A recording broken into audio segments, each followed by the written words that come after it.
যেই জায়গায় কোরআন হাদিসের আলোচনা হয়, যেই জায়গার মধ্যে ধর্মীয় আলোচনা হয়, তোমরা মনে রেখো ওই জায়গাটা হলো জান্নাতের বাগান। তোমরা যখন জান্নাতের পাশ দিয়ে যাবে, জান্নাতের বাগানে কিছুক্ষণ অবস্থান করিও। সুবহানাল্লাহ। সাহাবীরা বলে, ইয়া রাসূলুল্লাহ, তাহলে জান্নাতের ফল কি?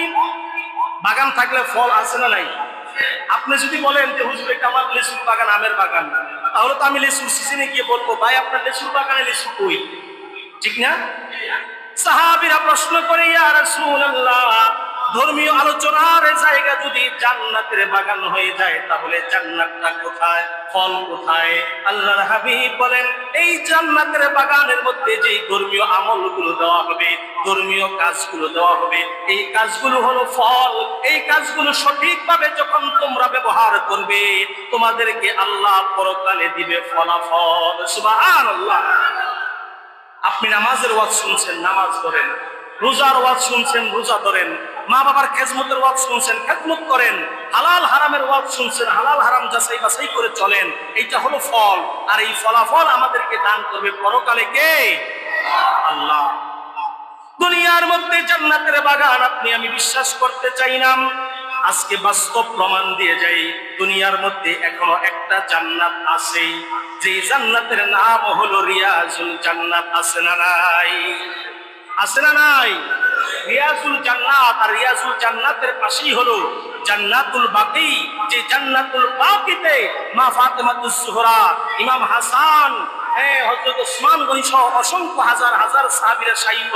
এই জন্য কবরস্থানের নামটা আমার নবীজি দিয়েছেন জান্নাতুল বাকি। সুবহানাল্লাহ। ওই কবরস্থানের নাম কি? জান্নাতুল বাকি। আর নবীজির রওজা মুবারকের পাশে একটি ছোট্ট জায়গা, এই জায়গার নাম হলো রিয়াজুল জান্নাত। এই আমাদের মসজিদটার মতো সমান এতটুকু জায়গা, বা একটু বড় হতে পারে। এই রিয়াজুল জান্নাত ছিল না, এইটা ছিল সাধারণ একটা জায়গা। যেমন আমাদের মসজিদটা আজ থেকে 20 বছর আগে এখানে মসজিদ ছিল না, ছিল একটা সাধারণ জায়গা। এখন যখন মসজিদ হলো, এখানে নামাজ হয়, ওয়াজ মাহফিল হয়, এখান থেকে তাওহীদের বাণী, রিসালাতের বাণী ছড়ায়, এখান থেকে মানুষ আল্লাহওয়ালা হয়ে যায়। এখন এই জায়গার দাম কম না বেশি? বেশি। রিয়াজুল জান্নাত ছিল না। ছোট্ট করে ঘটনাটা বলে দেই। আল্লাহর হাবিব হিজরত করে যখন মদিনাতুল মুনাওয়ারায় গেলেন, এইটা বলার উদ্দেশ্য হলো প্রেম কেমন, নবীর সঙ্গে প্রেম আপনি কেমন করবেন। মদিনায় যাওয়ার পরে যখন মসজিদে নববী নির্মাণ করা হলো, মসজিদে নববীর পাশে আল্লাহর হাবিবের হুজরা মুবারক। এই হুজরা মুবারক আর মসজিদে নববীর মাঝখানের জায়গাটার নাম হলো রিয়াজুল জান্নাত। সুবহানাল্লাহ। যেখানে থাকা মানে জান্নাতের মধ্যে থাকা, যেখানে গিয়ে আপনি যেই দোয়া করবেন ওই দোয়াটাই আল্লাহ কবুল করে নিবে। সুবহানাল্লাহ। কোনো সন্দেহ নাই, ডাইরেক্ট কবুল। দুনিয়ার মধ্যে এটা জান্নাত। আল্লাহর হাবিব হিজরত করে মদিনায় গেলেন। মদিনার মুনাওয়ারার মধ্যে বসবাস করতে করতে মসজিদ বানালেন, নিজের ঘর বানালেন। হুজরা শরীফ আর মসজিদের মাঝখানের জায়গাটা খালি পড়ে আছে। এই জায়গাটা হলে মসজিদটা একটু বড় হয়, মুসল্লিদের নামাজের সুবিধা হয়। এই জন্য আল্লাহর হাবিব জায়গার মালিকের কাছে জায়গাটা বিক্রি করার জন্য বললেন, তুমি যদি কম দামে বিক্রি করো অথবা জায়গাটা দান করে দাও, আল্লাহর কাছে আমি তোমার জন্য জান্নাতে 2টা বালাখানা চাইব। সুবহানাল্লাহ। কয়টা বালাখানা? 2টা। মানে 2টা জান্নাত আমি তোমার জন্য চাইব। আপনাকে যদি কেউ বলে যে এই কাজটা যদি করো তোমাকে আমি জান্নাত আল্লাহর কাছ থেকে কিনে দিব, তাহলে আমরা করতে রাজি আছি না নাই? যারে কোন কি জান্নাত দিয়ে দিবি। কিন্তু আমার নবী ছাড়া দুনিয়ার মধ্যে জান্নাত বিক্রি করার ক্ষমতা আর কারো আছে? বলেন, আর কারো আছে? এই যে আমার পূর্বে চমৎকার করে সুললিত কণ্ঠে আজকে আমাদের প্রধান বক্তা সাহেব হযরতুল আল্লামা আলহাজ হযরত মাওলানা আমজাদ হুসাইন আল কাদরি সাহেব চমৎকার করে একটা উদাহরণ দিয়েছেন যে সমস্ত নবী রাসূলদের দুনিয়ায় আসার জন্য সত্যায়িত করা লাগে, ওই সত্যায়িত হলো আমার রাসূল। সুবহানাল্লাহ। এই জন্য দুনিয়ার মধ্যে জান্নাত বিক্রি করার ক্ষমতা একমাত্র আমার নবীজির। আর কারো আছে? কে খাজা বাবার নাই? ল্যাংটা বাবার নাই? আমাদের দেশে জান্নাত বিক্রি হয় কি হয় না? বাবার দরবারে যদি একটা মহিষ দিতে পারো, গরু দিতে পারো, উট দিতে পারো, তোমার জন্য 8টা জান্নাত খোলা। বলেন নাউজুবিল্লাহ। আছে না নাই? বাবার পায়ে গিয়ে সেজদায় পড়ে কান্দে, বাবা তোমার কাছে সন্তান চাই, ছেলে চাই, মেয়ে চাই। কত বড় শিরকি, ইন্নাশ শিরকা লাযুলমুন আযীম। আল্লাহ বলেছেন বান্দা আমার জায়গায় তুমি দুনিয়ার যাই কাউকে স্থান দিবে, এটাই শিরক হয়ে যাবে। খবরদার খবরদার বান্দা, এই শিরক হলো সবচেয়ে বড় জুলুম। আজকে দুনিয়ার মধ্যে লেংটা বাবা, খেতা বাবা, কত উদ্ভট উদ্ভট নাম দিয়া আল্লাহর ওলিদেরকে আমরা আজকে প্রশ্নের মুখে ফেলে দিচ্ছি। সত্যিকার অর্থে যারা আল্লাহর ওলি, শাহজালাল, শাহপরান, ইয়ামিনী 306 আউলিয়া সহ চিটাগাংয়ের জমিনে, ফরিদপুরের জমিনে, বরিশালের জমিনে যত আল্লাহর ওলিরা শুয়ে আছে, আমরা আজকে ওই বন্ডদেরকে দোলাই করতে গিয়া আল্লাহর ওলিদের মাজারও আঘাত করে আছে না নাই? তুমি বন্ড, জুয়ারি, গাংজুটি, মওদুদি তাদেরকে প্রতারিত করতে গিয়া আল্লাহর ওলিদের মাজারে কিন্তু তুমি আঘাত করো। তার মানে তোমার কাজ ভালো কিন্তু উদ্দেশ্য খারাপ। তুমি যদি মাজারকে পবিত্র করার জন্য কাজ করতে, তাহলে তুমি আল্লাহর ওলিদের মাজারের মধ্যে একটা আঘাতও করতে না। খবরদার খবরদার, আল্লাহর ওলিদের সঙ্গে বেয়াদবি করবেন না, তাদের মাজারে গিয়ে বেয়াদবি করবেন না, মাজার জিয়ারত করবেন। একবার সূরাতুল ফাতিহা, 3বার সূরা ইখলাস পাঠ করে আল্লাহর দরবারে দোয়া করবেন, আল্লাহ শাহজালাল, শাহপরান তাদের যে ঈমানি বল, ঈমানি শক্তি, এই ঈমানি শক্তি আপনি আমাদেরকে দান করেন বলি আমিন। আর এর বাহিরে যত ল্যাংটা বাবা, উলঙ্গ বাবা, জন্মদিনের পোশাক পরেন না বাবা, এগুলোকে বয়কট করার দরকার আছে না নাই? যেই বাবার কাছে গিয়া ছেলে চাই, মেয়ে চাই, তাকে বয়কট করার দরকার আছে না নাই? যেই বাবার কাছে গরু যায়, খাসি যায়, মান্নত যায়, যেই বাবার পায়ে গিয়ে সেজদা করে, যেই বাবার মাজারে সেজদা করে, মাজার দোয়া পানি খায়, যেই বাবার কাছে গিয়া নিজের ভালো মন্দ তকদির নির্বাচন করে, ওই বাবাকে বয়কট করার দরকার আছে না নাই? কারণ এগুলোর ক্ষমতা কারণই একমাত্র একজনের, তিনি কে? আল্লাহু আলা কুল্লি শাইইন কাদির। যে আলোচনার মধ্যে ছিলাম, আল্লাহর হাবিব জমির জায়গার মালিককে অফার দিলেন, তুমি যদি জায়গাটা দান করে দাও, আল্লাহর কাছে 2টা জান্নাত চাইবো তোমার জন্য। কয়টা? কয়টা? কত বড় সুযোগ!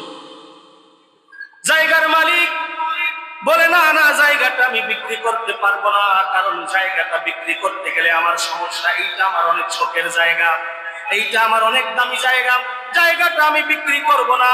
যদিও করি 1 টাকাটা 3 টাকা, এই জায়গার দাম আছে 10 টাকা, আমাকে দিবেন 30 টাকা। এমন লোক আছে না? যখন আপনি কোনো ভালো কাজের নিয়তে একটা জায়গা কিনতে চাইবেন, দেখবেন এটা দাম যদি থাকে 5 টাকা, এটা দাম বাড়াই দিবে 10 টাকা। আছে না নাই? আল্লাহর হাবিব মনটাকে নরম করে, মনটা বেজার করে তিনি বিদায় করে দিলেন, যাও যাও, এত টাকা নাই, জায়গা নেওয়ার ক্ষমতা আমাদের নাই। রাত্রিবেলা একজন সাহাবী আমার রাসূলের 2 জন কন্যাকে যিনি বিবাহ করেছেন, ইসলামের 3য় খলিফা যাকে বলা হয় জিন্নুর আইন, হযরত উসমান গনি ব্যবসার কাছে বাহিরে ছিল, তিনি রাত্রিবেলা মদিনায় ঢুকলেন। ঢুকার পরে সাহাবীরা বলাবলি করতেছে, আহারে নবীজির মনটা খারাপ। কয় কেন? নবীজির মনটা খারাপ কেন? তিনি এমন ভাবে অবাক হয়ে গেল যেন তার মাথার উপরে আসমানের টানা পড়ছে। ব্যাপার কি? আমার নবী কেন বেজার হবে? আমার নবী কেন কষ্ট পাবে? কারণ কি? কারণ কি? কারণ হলো জায়গাটা নবীজি মসজিদে নববীর জন্য চেয়েছে, কিন্তু মালিক বিক্রি করতে চায় না। কেন চায় না? জায়গার দাম 3 গুণ বাড়ায়া তিনি জায়গাকে দামি বানায়া দিছে, এত টাকা তো আমাদের নাই, ফান্ডে নাই। উসমান গনি ডাক দিয়া বলে, আল্লাহর হাবিবের না থাকুক, আল্লাহর হাবিবের কলেজার টুকরা আমি একজন সাহাবী, আমাকে আল্লাহ ধন দিছে, আমার নামের শেষে লকব লাগায় দিছে গনি, আমি উসমান গনি, আমি বসে থাকতে পারি না, পারি না, পারি না। একটা দৌড় দিয়া জায়গার মালিকের কাছে চলে গেছে, আমার নবীর সঙ্গে পরে দেখা করব, আগে আমি দলিল নিয়ে আসবো। সুবহানাল্লাহ। একটা দৌড় দিয়া জায়গার মালিকের কাছে গিয়া বলে, দরজা নক দিছি, দরজা খুলছে। কে তুমি? আমি হচ্ছে উসমান গনি, আমি হলাম উসমান গনি, কি চাও? তোমার কাছে জায়গা কিনতে চাই, ওই জায়গা আমার নবী ওই জায়গার দিকে নজর দিয়েছেন, নবী নজর মুবারক করেছে, নবীজি জায়গা চেয়েছে, ওই জায়গাটা আমি কিনতে চাই, কত হলে তুমি বিক্রি করবা? বলেন তো, এই অফার যদি কেউ দেয়, 30 টাকাটা হবে 300 টাকা, ঠিক না? 30 টাকাটা হবে 300 টাকা। জায়গার মালিক বলে এই তো সুযোগ পাইছে। আরে কপাল পোড়া, তুমি 30 টাকার জায়গা 300 টাকা বিক্রি করতে পারলা, কিন্তু 2টা জান্নাত এর বিনিময়ে হারায় গেলা, ওই দিকে তোমার আফসোস হয় না? ওসমান গনি ডাক দিয়ে বলেন, 300 বুঝি না, 400 বুঝি না, 500 বুঝি না, নগদ টাকাগুলো নিয়ে নাও, এই যেন স্বর্ণ মুদ্রা তোমাকে দিয়ে দিলাম, খাতার মধ্যে স্বাক্ষর করো, নাম লেখো, আর তুমি সিগনেচার দিয়ে দাও, এই জায়গাটা আমার নবীর জন্য তুমি দলিল করে দিয়েছো। সুবহানাল্লাহ। একটা দরদিয়া নবীর রওজা মুবারকে গিয়া, নবীর হুজরা মুবারকের মধ্যে গিয়া আমার নবীকে ডাক দিয়ে বলে, ওগো নবী, প্রাণের নবী, মায়ের নবী, আজকে দুপুরবেলা আপনি কোনো ওয়াদা দিচ্ছেন নাকি? দেখছেন সাহাবীরা কত চালাক, যে নবী আজকে দুপুরে কোনো ওয়াদা দিছেন? নবীজি বলে, হ্যাঁ একটা ওয়াদা দিছি। কি ওয়াদা? জায়গার মালিককে বলছি, জায়গাটা যদি তুমি বিক্রি করো কম দামে অথবা দান করে দাও, তোমাকে আল্লাহর কাছে 2টা জান্নাত তোমার জন্য আমি চাইবো। তা ওসমান গনি ডাক দিয়ে বলে, আপনি কি আপনার ওয়াদা এখনো বহাল আছেন? সুবহানাল্লাহ। আপনি কি আপনার ওয়াদা এখনো বহাল আছেন? আল্লাহর হাবিব বলেন, হ্যাঁ এখনো বহাল আছি। ওসমান গনির সাথে সাথে কাগজটা বের করে দিল। ওগো প্রাণের নবী, মায়ের নবী, কামলিওয়ালা নবী, আপনার কদমে কাগজটা রেখে দিলাম, আপনার কদমে কাগজটা রেখে দিলাম। আপনি আল্লাহর কাছে দোয়া করেন, আল্লাহ যেন আমার গুনাহ মাফ করে আমি ওসমান গনিকে 2টা জান্নাতের মালিক বানায়া দেয়। সুবহানাল্লাহ। দোয়া করতে দেরি, কবুল হতে দেরি হয় নাই। কেমন কবুল হয়েছে দেখেন, এই আশ্চর্যজনক ঘটনা। শুধু কবুল না, কেমন কবুল! সাথে সাথে আমার আল্লাহ জিবরাইলকে পাঠিয়ে দিল, জিবরাইল যাও আমার বন্ধুকে গিয়া জানায় দাও, আমার নবীকে গিয়া জানায় দাও, ওসমান গনি জান্নাতের মধ্যে 2টা বালাখানা চাইছে, জান্নাতে 2টা বালাখানা ওসমান গনির জন্য আছে আছে আছে। তবে আজকে ওসমান গনি ভালোবাসা দেখায়া, প্রেম দেখায়া, আপনার প্রতি মহব্বত দেখায়া যেই ভালোবাসার উদাহরণ দিল, আমি আল্লাহ কিয়ামত পর্যন্ত স্মৃতি হিসাবে ওসমান গনির জায়গাটাকে জান্নাত নাম দিয়া দিলাম। সুবহানাল্লাহ। আল্লাহু আকবার। ইয়া রাসূলুল্লাহ। আল্লাহু আকবার। যেই জায়গাটার নাম হলো রিয়াজুল জান্নাত, আছে না নাই? হাজী সাহেবরা হজ করতে গেলে নবীজির রওজা মুবারকে জিয়ারত করেই কতক্ষণে রিয়াজুল জান্নাতে যাবে। হুজুর তাড়াতাড়ি রিয়াজুল জান্নাতে কখন যাব, জলদি যাওয়ার ব্যবস্থা করে দেন।